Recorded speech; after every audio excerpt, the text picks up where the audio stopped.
সাদাকাল্লাহু মাওলানাল আযীম। तमाम আকাবের বুজুর্গানি দ্বীনের তালিমের খোলাসা হলো আল্লাহ পাকের খুশি, তাকওয়ার জিন্দিগি।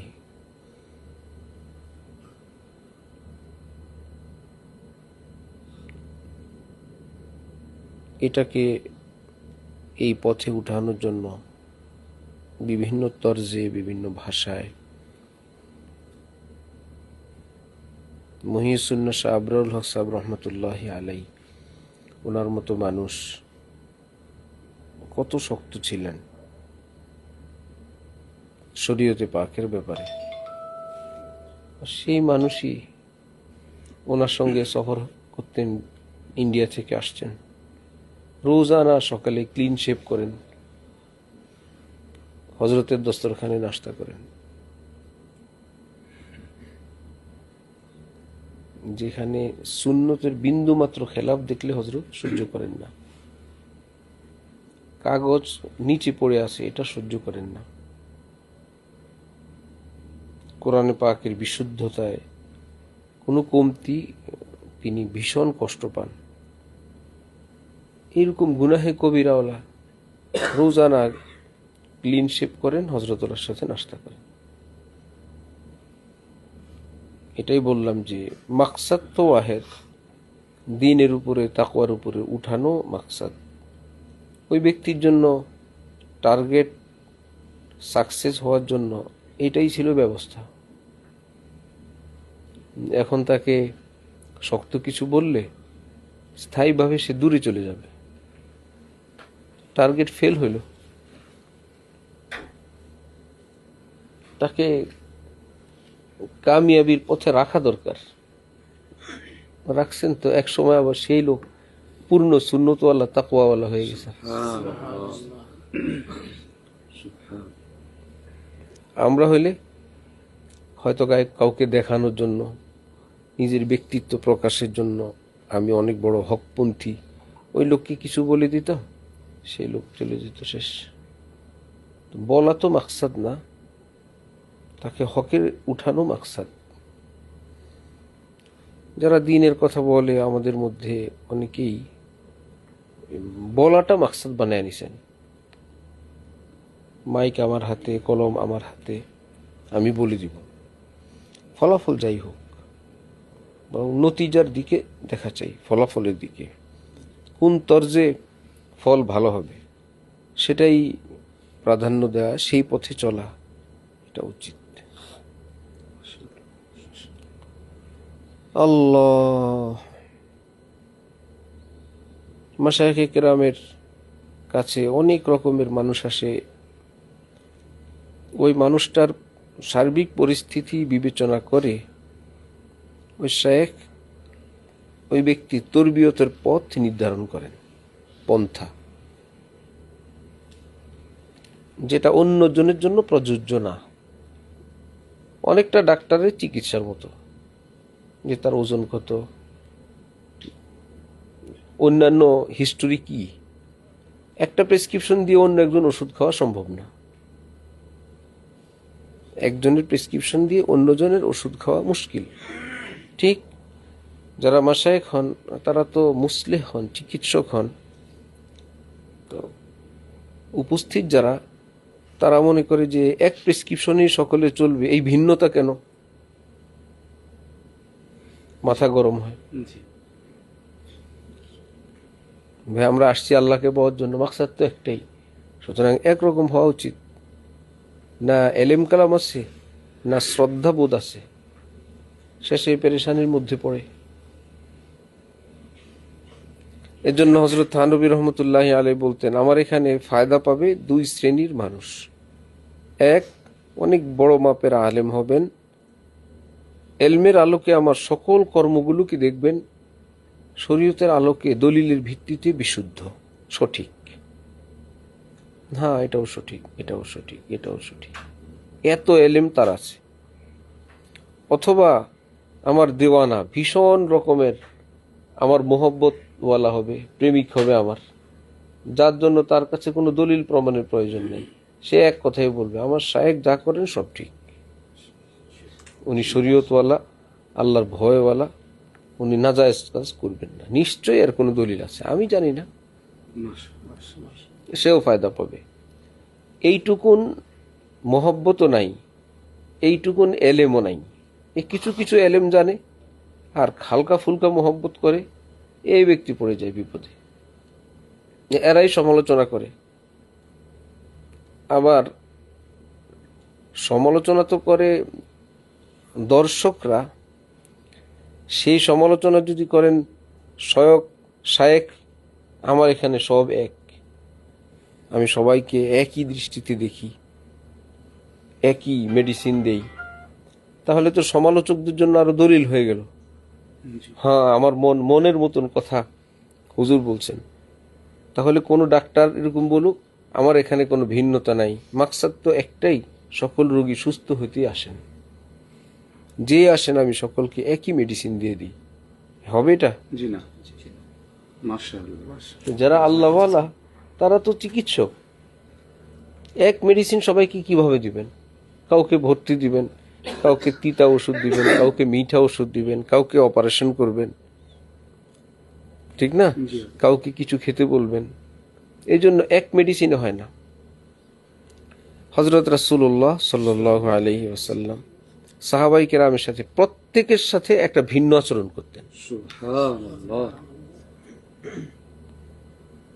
এবং সকলেই নিজে নিজে ভাবতো আমার সাথে একটা স্পেশাল সম্পর্ক আছে যেটা কারোর সাথে নেই। সুবহানাল্লাহ। আমার সাথে নবীজির একটা ভিন্ন, আমার চোখে চোখে কথা, ইশারায়, লেনদেনে আমার সাথে একটা ভিন্ন ভাব আছে যেটা আর কারোর সাথে নেই। এই নিয়ে সবাই দেওয়ানা, ভিতরে ভিতরে পাগল। হ্যাঁ, ইসলামের হাজারো বিষয় আছে যেখানে আবার বরাবর, সেটা তো জেনারেল আইটেম, ঠিক না? ওর সেলাইন, মাশাআল্লাহ। ওয়াও ওয়াও, মাশাআল্লাহ। ওর সেলাইন জেনারেল না, জি। এই সবাই খাও এটা। এরকম কিছু জেনারেল আইটেম থাকে। মসজিদে যাও, মসজিদের কাতারে দাঁড়াও, সবাই বরাবর, যে আগে যাবে পরে যাবে। হজ করলে সবাই হুকুম আহকাম সমান, হজের আহকাম সমান, নিয়ম নীতি সমান। আবার এই ক্ষেত্রে নারী পুরুষও সমান, দান সৎকার নারী করুক পুরুষ করুক সমান। এরকম বহুত বিষয় আছে। কিন্তু এই বলে এটা বলা যাবে না যে মাশায়েখে কেরামের দরবারে নিজের ইসলাহের জন্য যারা যায় সবার সঙ্গে সমান ধরনের আচরণ করতে হবে। এটা না শরীয়ত, না তরিকত, না পদ্ধতি। মাশাআল্লাহ। ডাক্তার বুঝবেন কোন রোগীকে কি চিকিৎসা দিবেন। অন্য রোগী বসে বসে এটা বলতে পারবে না, হ্যাঁ আমাকে ঠিকই অপারেশনের কথা বললেন, ওনাকে তো বললেন না। অথবা আমার চেয়েও আরো জটিল একজন রোগী, তাকেও তো অপারেশনের কথা বললেন না, আমাকে আপনি অপারেশনের জন্য সিদ্ধান্ত দিলেন। এই অপারেশনের পিছনেও তো কিছু ব্যাপার আছে। যারা রুগীর পেশেন্ট পার্টি বলে, তারা বলে স্যার অপারেশন করেন। অভিজ্ঞ ডাক্তার বলে অপারেশন তো জরুরি, কিন্তু অপারেশনের রুগী যে সমস্ত বিষয় তার শরীরে থাকা দরকার সেটা নাই, কিংবা তার বয়স সাপোর্ট করে না, বা দেহের মধ্যে এই পরিমাণ ব্লাড তার নাই। অপারেশন জরুরি, কিন্তু অপারেশন নিষেধ করা যাবে না। দূর থেকে দেখলে যদি এর চাইতে কম সমস্যার রুগী অপারেশন হচ্ছে, বেশি সমস্যার রুগী অপারেশন হচ্ছে না, আমরা তো এটা শ্রদ্ধার দৃষ্টিতে দেখি। নিশ্চয়ই ডাক্তার সাহেব সবকিছু বিবেচনা করে ভাবছেন অপারেশনের উপযুক্ত না। কিন্তু মাশায়েখে কেরামের দরবারে এই শ্রদ্ধা আরো বেশি থাকা দরকার। সেখানে হলো সমালোচনা, দেখলেন এখানে কোনো অপারেশন হলো না,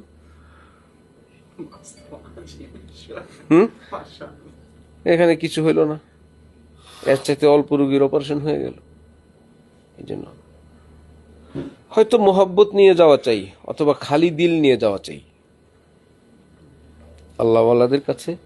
হয়তো মোহাব্বত, কমপক্ষে খালি দিল।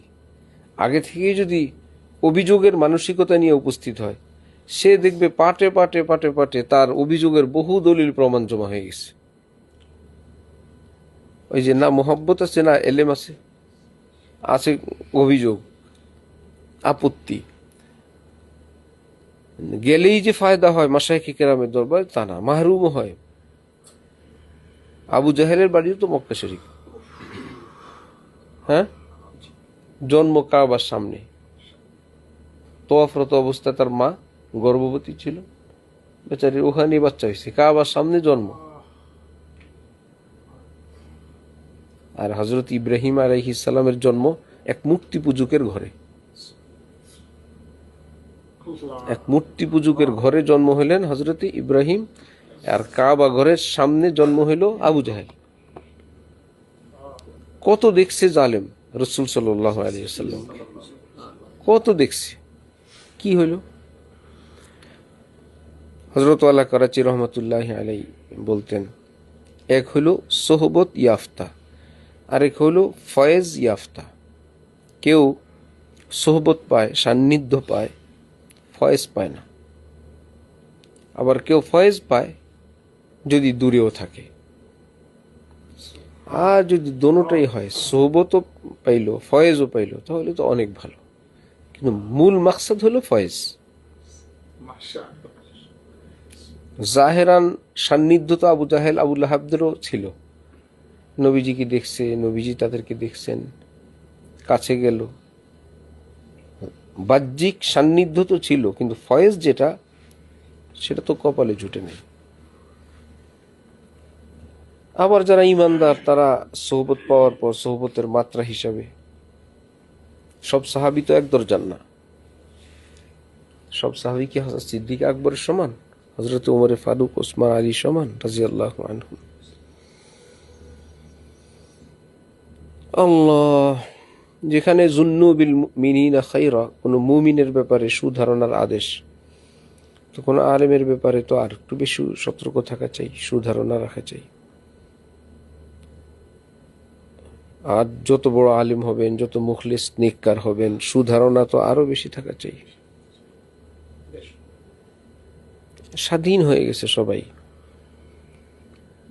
গ্রামের চায়ের দোকানের সদস্যরা যেরকম ঢাকার রাজনীতি নিয়ে ফ্রি স্টাইলে আলোচনা করতে থাকে, মন্ত্রী প্রধানমন্ত্রীকে কোন দলের প্রধান, কি বিষয়াদি, এমন হয়ে গেছে একদম ফ্রি।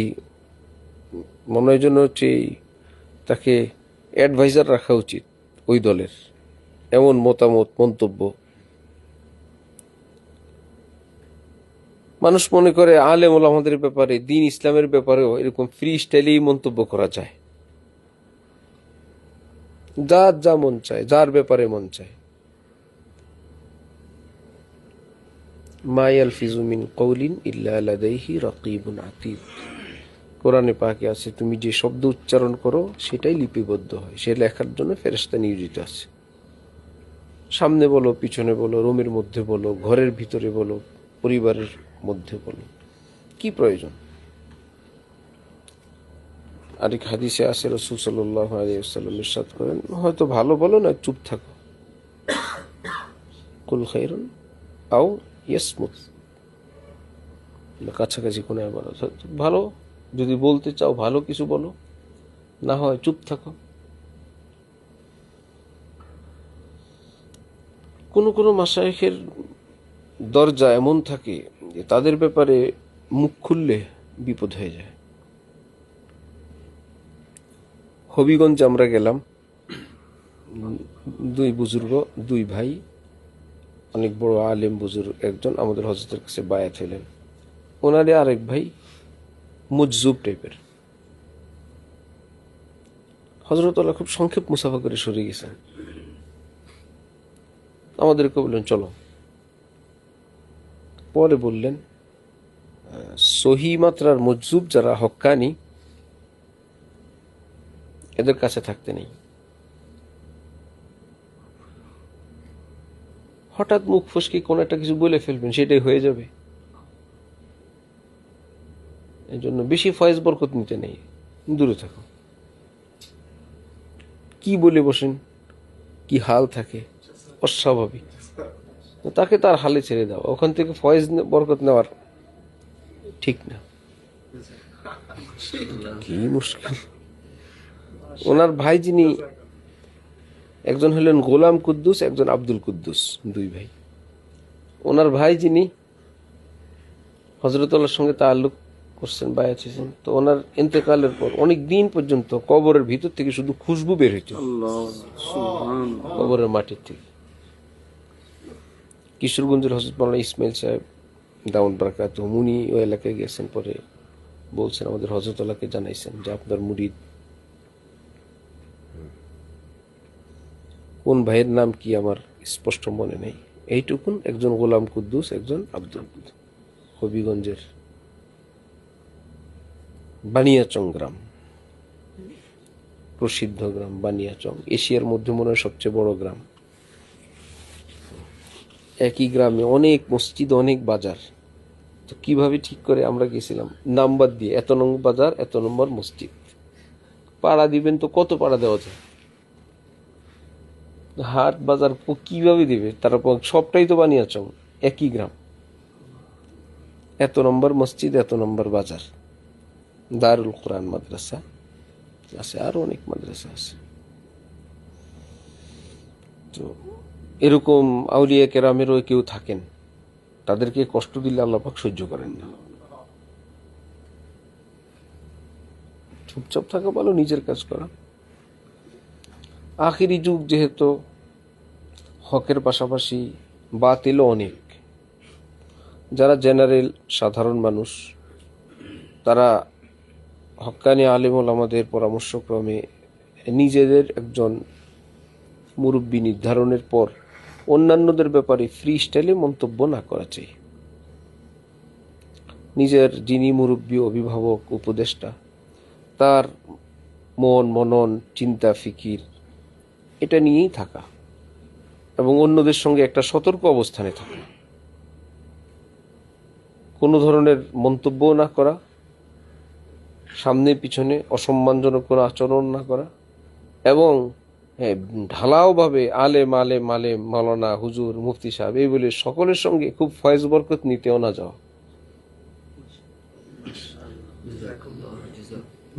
না, আলিম, আমি তো আলিম শুনে গেছি, আমি তো মুফতি সাহেব শুনে গেলাম, এরকম ব্যাপকভাবে না যাওয়া। কিছুই করার নাই এখন, একটা সুধারণা রাখা, কিন্তু সকলের থেকে ফয়েজ বরকত হাসিল করতে না যাওয়া। তো আদবের তর্জমা ব্যাখ্যা একদিন করা হয়েছিল, যে বলা হয় যে সকল উস্তাদের সাথে আদব করবা। তো একজন তালেবে ইলম মাদ্রাসায় পড়ে, 50 জন শিক্ষক, সকল উস্তাদের সঙ্গে আদব করবে কিভাবে? এটা কি সম্ভব? গিয়ে বলবে আমি একটু আদব করতে আসছি, একটু খেদমত করতে আসছি, সবার উস্তাদদের খেদমত করবা, আদব করবা, কি সেটা? সবার খেদমত আদবের সহজ ব্যাখ্যা হইল কারোর সঙ্গে বেয়াদবি না করা, এটাই আদব। তুমি তোমার কাজ করো, খুঁজে খুঁজে আদব করা লাগবে না, যে উস্তাদে আপনার সঙ্গে কোনো আদব করা হয়নি, আদব করতে আসছি, এটা করা লাগবে না। কারোর সঙ্গে কোনো বেয়াদবি করবে না। এবার 1,00,000 জন উস্তাদ হোক, সমস্যা কি? কাজ তো করার না, না করার কাজ না। 10,000 বিড়ি এটা সেবন করা কষ্টের, এটা কি বর্জন করা কষ্টের? জি না। কেউ যদি বলে 10,000 বিড়ি তোমাকে সেবন করতে হবে, ভাই বহুত কষ্ট। আর যদি বলে 10,000 বিড়ি তোমাকে ত্যাগ করতে হবে, 1 সেকেন্ডে করলাম, যাও। 10,000 কি আর 10 কোটি কি? তা আদব করার অর্থ যে সবার কাছে গিয়ে গিয়ে একটু একটু আদব করতে হবে, এক টান দেওয়া লাগবে, এরকম না। কারোর সঙ্গে বেয়াদবি করবো না, ফিনিশ। এবার একজনই কি আর 1,00,000 কি বেয়াদবি করে, এটাই আদব। হ্যাঁ, সামনে পড়ছেন উস্তাদজি, মুরব্বী মানুষ, ব্যাগ নিয়ে যাচ্ছেন, তুমি চুপ, এটা তো আদবের খেলাফ। এইটুকুন কাজ করে দাও, উস্তাদজির কোনো আদেশ করছেন এটা মেনে দাও। হযরত আল্লাহ দামাত বারাকাতুহু আমাদের হযরত বলেন যে এখন হযরত আল্লাহর বাসায় একটা রুটিন ছিল, উর্দুতে লেখা, হাতের লেখা। তো এর মধ্যে এক লাইন ছিল, গাহ গাহ বুজুর্গানে শহর সে মুলাকাত। হযরত আল্লাহর বাসার রুমের ভিতরে, তো গাহ গাহ বুজুর্গানে শহর সে মুলাকাত, যে কখনো মাঝে মাঝে শহরে যে সমস্ত হক্কানি মাশায়েখে কেরাম আছেন তাদের সঙ্গে সাক্ষাৎ, তো হজরত যাইতেন। হজরত মুফতি আব্দুর রহমান সাহেব রহমতুল্লাহ আলাইহির কাছে মাঝে মাঝেই যাইতেন, আমরাও যাওয়ার সুযোগ হইতো। শানদার দস্তরখান লাগাইতেন। হজরত আসছেন, জামিয়া রহমানিয়া যেতেন, যাত্রাবাড়িতে যেতেন। ভাই যারা দিনের খেদমাতে আছেন পরস্পর। শেষের দিকে হজরত বলেন যে ভাই ওনারা চলে গেছে বা অন্যান্য পরিবেশ পরিস্থিতির পরিবর্তনের কারণে বলেন যে ভাই ব্যাপকভাবে যাতায়াতের পথ এখন আর খোলা নেই। বিভিন্ন মাশায়েখে কেরাম আসেন বা আছেন, উনি উনার দিনের খেদমত করেন। বিভিন্ন পেরেশানি গেলে কেউ একটা দায়িত্ব দিয়ে বসলো, কেউ আদেশ করে বসলো, কেউ এক জেলার একটা দলের দায়িত্ব দিয়ে দিল। এই তো এখন তখন কি একটা পেরেশানি। আরেক পার্টি আছে খেলাফত দিয়ে দে, ভাবছি পি তো আগেই হয়ে আছে, আমি একটা দিয়ে আমার নাম দাগাই, বিষয়ে আমার খলিফা, আমার তো আর কষ্ট নেই। আমাদের এক দোস্ত আছে শরীয়তপুরের, সে সুন্দর করে বলে যে ভাই আঞ্চলিক ভাষা শরীয়তপুরের, না কাচাইলাম ঘু না কাচাইলাম মুত, পেয়ে গেলাম দাড়িওয়ালা পুত। একটা দাড়িওয়ালা পুত পেতে কত কষ্ট। ছোটবেলা থেকে লালন পালন করার পরে উপযুক্ত একটা ছেলে হয়, কোনোই কষ্ট নাই। আর একজনের লালন পালন করা ছেলে আমি পুত বানাই ফেললাম। আরেক শায়েখ তাকে ছোটবেলা থেকে তরবিয়ত করে গড়তে গড়তে গড়তে গড়তে বা দীর্ঘদিন বা কতদিন বা প্ল্যান করতেছেন, কাজ চলছে, আরেক বছরের মধ্যখান দিয়ে 1 চামচ দিয়ে দিছে। আর ফয়েজ বরকতের জন্য জনে জনে তওবার নিয়তে বায়াত হওয়া নিষেধ। যে এত বড় বুজুর্গ দেশি বিদেশি আসছেন, মুরিদ করতেছেন, এত মানুষ মুরিদ হচ্ছে, আমি কিভাবে খালি থাকে হাত দিয়ে বসে থাকে? আমি নিয়ত করলাম না ভিতরে ভিতরে, কিন্তু ভাই তোমার নিয়তের কথা কে জানে? উপস্থিত সবাই তো দেখছে তুমি হাত দিছো। শেষে তারা ওই হজরতের মুরিদরা তোমাকে বলবে যে হ্যাঁ উনি আমাদের সামনে মুরিদ হয়েছে, আসেন, মুরিদদের এই ডিউটি। তুমি বলবে না আমি তো মুরিদ হই না, আপনি হয়েছেন। তোমার পর্যন্ত খবর আসবেই না, পিছনে পিছনে বলবে মুরিদ হয়েছে, কথা শুনে না, আসে না, আমরা সাক্ষী মুরিদ হয়েছে। এক পেরেশানিতে পড়ে যাবে। তোমার মনে মনে নিয়ত নাই, এমনি তুমি হাত দিলা। এরকম কি হবে যে ভাই ইজতেমার মাঠে বিয়ে হয়, এত মানুষ বিয়ে করতেছে, কেউ বিয়েতে লোক গিয়ে ওখানে বসে যায় যে ভাই আমি ওটা কবুল বলি, বলে? মাশাআল্লাহ, যার বিয়ে তার বিয়ে।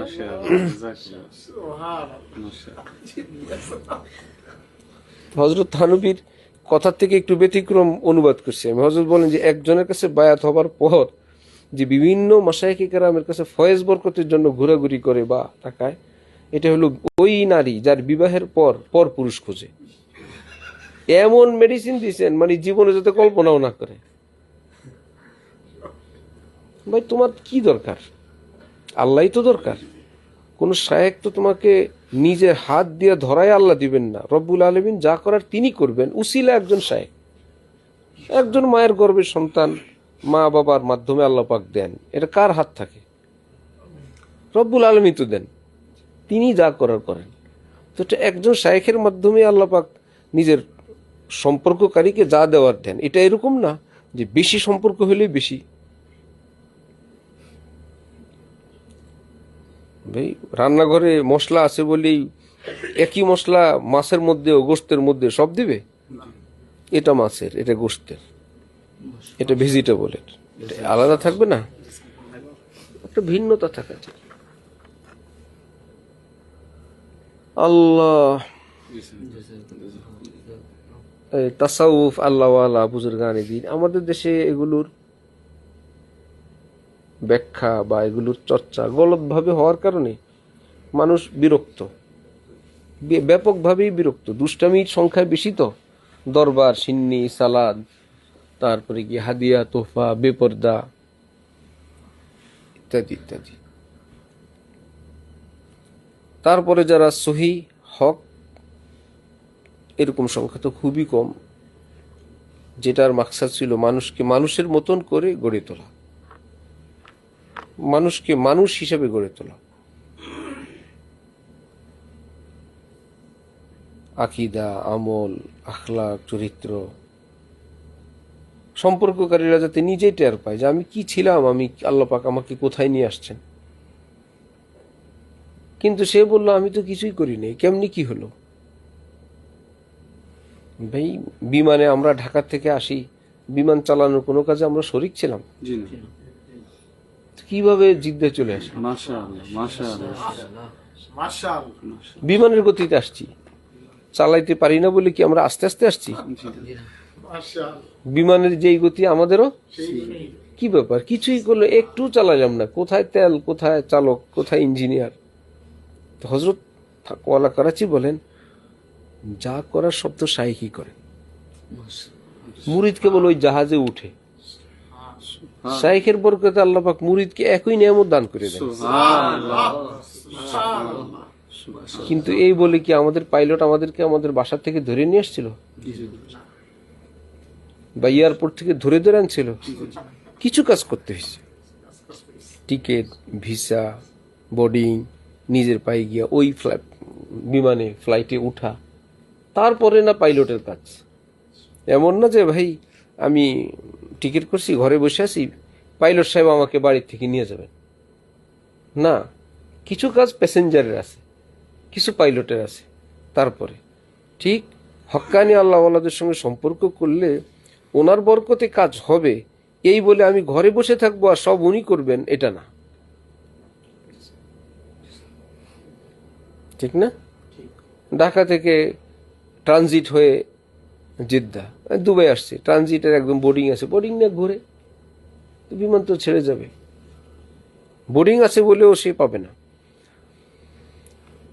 হযরত থানবী বলছেন, হক্কানি সিলসিলায় বায়াত হওয়ার সাথে সাথে আল্লাহ পাক অন্তরে আল্লাহর ওলি হওয়ার বীজ বপন করে দেন। বোর্ডিং পাস পেয়েই গেছে, এবার সে সেটা নষ্ট করলে তার ব্যাপার।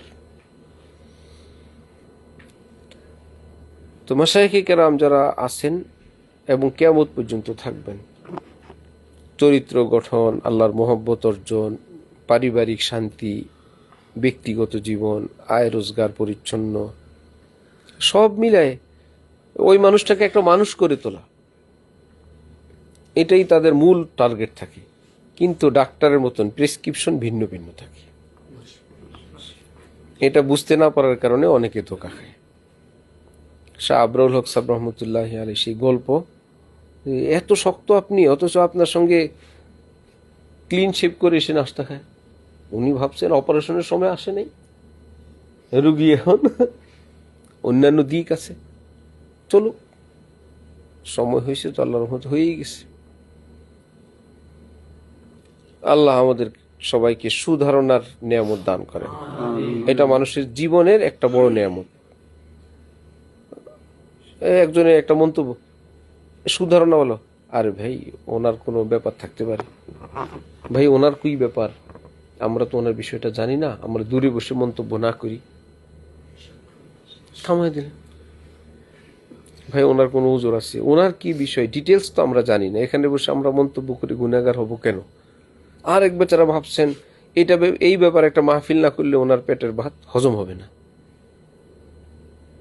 একটা কথা উনি জানেন, এটা নিয়ে একটা মজমা করবে, 10 জায়গায় বলবে, মনে হয় যেন তিনি একজন সাংবাদিক, জানেন এই হয়েছে, জানেন সেই হয়েছে, পরে জানা গেল সবই গলত। কোরআন শরীফে বলছেন, লা তাজাসসু ওয়ালা ইয়াগতাব বা'দুকুম বা'দা আইয়ুহিব্বু আহাদুকুম আন ইয়াকুলা লাহমা আখিহি মাইতান। কেউ কারো দোষ ত্রুটি খুঁজবে না, কেউ কারো পিছনে দোষ চর্চা করবে না। এইবার দোষ চর্চা, গীবতের নাম রাখছেন মৃত মুর্দা ভাইয়ের গোশত বক্ষণ। লাশের গোশত কে খায়? তার নিজের আপন ভাই, আপন ভাই মারা গেল, সেই ভাইয়ের দেহের গোশত টেনে হিঁচড়ে কামড়ায় কে খাবে? এমন ঘৃণা দিচ্ছেন যাতে কেউ ওই পথে নাই যায়। আইয়ুহিব্বু আহাদুকুম, তোমাদের কেউ কি পছন্দ করবে আন ইয়াকুলা লাহমা আখিহি মাইতান, নিজের মৃত ভাইয়ের গোশত খাবে? ফাকারিহতুমু, সেটা তো তোমরা অপছন্দ করো। গীবত তো তোমাদের জন্য এত নিকৃষ্ট কাজ, এটা হয়ে গেছে মিঠাইয়ের থালার মতো। গীবত হইল মিঠাইয়ের থালা। নিজে ওমরায় আসছে, কাজ করতেছে, পাশে একজনে দেখলেন ওমরায় আসছে, এই কাজ করে না, সেই কাজ করে না, এক ওয়াক্ত আমি দেখলাম না, 3টা বাজে হরমে এখনো যায় নাই। আসছি আমি আমার কাজ করতে, আরেকজনের ব্যাপারে আমি গীবত করে আমার এইরকম কয়েক লক্ষ ওমরার চেয়ে বেশি গুনাহগার হচ্ছে। আরেকজনের রুটিন আমি পাহারা দিই। ওই অভ্যাস একটাই, 2জন আপনজন, নিজেদের পরিবার, ঘনিষ্ঠ সুন্দর নুরানি সময়, এখানে তৃতীয় একজনকে দাওয়াত করে নিয়ে আসি গীবত করার জন্য, যে বেচারা এখানে নাই, তার ব্যাপারে আলোচনা, সমালোচনা, পর্যালোচনা। তো এই 2জনের পরস্পর বা 2-4 জন যারা বসলো, তাদের পরস্পরের যে সুন্দর আলোচনাটা, তুমি কেমন আছো, শরীর কেমন, খাওয়া দাওয়া হইলো কিনা, ভালো আছো কিনা, কিছু লাগবে কিনা, কত সুন্দর কথা ছিল, সওয়াবের কথা ছিল। এটা না হয়ে তৃতীয় অনুপস্থিত এক ব্যক্তিকে নিয়ে দোনোজনেরই মন খারাপ এখানে বসে। একজন বলে, আরেকজন শুনে, ভীষণ কষ্ট, ক্ষুব্ধ, অসন্তুষ্ট। সামনে পাইলে তাকে আজকে শাস্তি দিত, অথচ সে আমাদের অধীনস্থ না, আমাদের কেউ না। বিদেশে থাকে বউ, সেখান থেকে শাশুড়ির সঙ্গে ঝগড়া করে। বলেন তো, এই কোন কাজে ডিস্টার্ব করে? 1-2 কথা বা আচরণে এটা কিন্তু চুপ থেকেও সমাধান করা যায়। ভাই, সেই সুদূর দেশে থাকে শাশুড়ি, আমরা থাকি বিদেশ, এটাকে একটা পজিটিভ চিন্তা করে চুপ থাকলে হয়। ডেইলি 1বার কথা হয়, 2বার কথা হয়, একটু সালাম কালাম দিয়ে, মনে যদি কোনো কষ্টও থাকে, কিংবা শাশুড়ি ঝগড়া করে বৌমার সাথে, এখান থেকে আদেশ করেন, এখান থেকে ফরমান জারি করেন, ভাই তারা যেভাবে সুখে থাকে থাকুক। চিন্তা করা যায়, 2 দেশে বউ শাশুড়ি ওখান থেকে ঝগড়া করে, আমার কাছে রিপোর্ট আসছে। তো যার মেজাজ ঝগড়ার, দূরে বসেও সে ওখান থেকে অনলাইনে ঝগড়া করে। আর যার মেজাজ শান্ত থাকা, সে একত্রেও 1000 ঝগড়াটে মানুষের সঙ্গেও সে শান্ত থাকতে পারে। মাশাআল্লাহ। একটা ঝগড়াটে বউকে, একটা ঝগড়াটে শাশুড়িকে অপর একজন মানুষ, বউ বা শাশুড়ি, সে শান্ত করে ফেলতে পারে। মা মা আপনি রাগ করে বলছেন, আপনি রাগ করবেন না, আমি আপনার বাচ্চা, আমি আপনার সন্তান, তুই আমার মেয়ে, তুমি আমার মেয়ে, না মা রাগ করো না। 1 দিন 2 দিন একটু টিকতেই তো হবে, শুরুটা সুচলুক, যে তাকে সোজা করেই ছাড়বো। তাকে মহব্বতের জালে আমি আটকাই ছাড়বো। তো প্রতিশোধ একটা হলো প্রতিশোধের মতো নেওয়া, আরেকটা মিঠা প্রতিশোধ হলো যে আজকে আমার উপরে অসন্তুষ্ট, তাকে আমি আমার প্রিয়জন বানায় ছাড়ব, যে কোনো কিছুর বিনিময়ে তার সঙ্গে সম্পর্ক আমি সুন্দর করে ফেলবো। এটা হলো উত্তম পদ্ধতি। আল্লাহ আমাদেরকে সুন্দর জীবন যাপনের তৌফিক দান করেন। এটা জীবনের চলার পথে হাজারো পরিবেশ পরিস্থিতি আসতেই থাকে। কেউ অফিসের কলিগ, 2 জন 2 টেবিলে কাজ করে, এমনি সে কি দিয়ে খায় এটা নিয়ে আরেকজনের মাথা গরম। আরেকজন তার নিজের পয়সা দিয়ে জামা কাপড় খরিদ করছে, সেটার রং এমন কেন, অপরজনের মাথা গরম, এই রঙের কাপড় কেন কিনলো। আরেকজন পয়সা দিয়ে গাড়ি কিনছে, 3য় জনের মাথা গরম, এই কালার গাড়ি কিনুক, সেকেন্ড হ্যান্ড কেন কিনলো, এই কালার কেন কিনলো। মানে এটা মেজাজই নষ্ট। এই মেজাজ থেকে যদি আমরা মুক্ত হই, আমাদের কাজ কমে যায়। ভাই, তার জামার কালার আমার কি, তার গাড়ি আমার কি, তার বাড়ি আমার কি, আমি আমারটা করি না। শুধু মন্তব্য, শুধু মন্তব্য। আমাদের হযরত বলছেন যে একজন এসে বলল, ভাই অমুকে সেকেন্ড হ্যান্ড গাড়ি কিনছে, জানেন? হযরত বলে, সেকেন্ড হ্যান্ড শব্দটা না বললে কি কোনো সমস্যা হয়ে যেত? এটা হলো তাকে ছোট করার একটা আওয়াজ, যা আপনি আবার কারো থেকে গাড়ি কিনছে এই কথা শুনে আপনি মনে করবেন না তিনি বড় গাড়িওয়ালা। গাড়ি যেটা কিনছে এটা কিন্তু পুরান।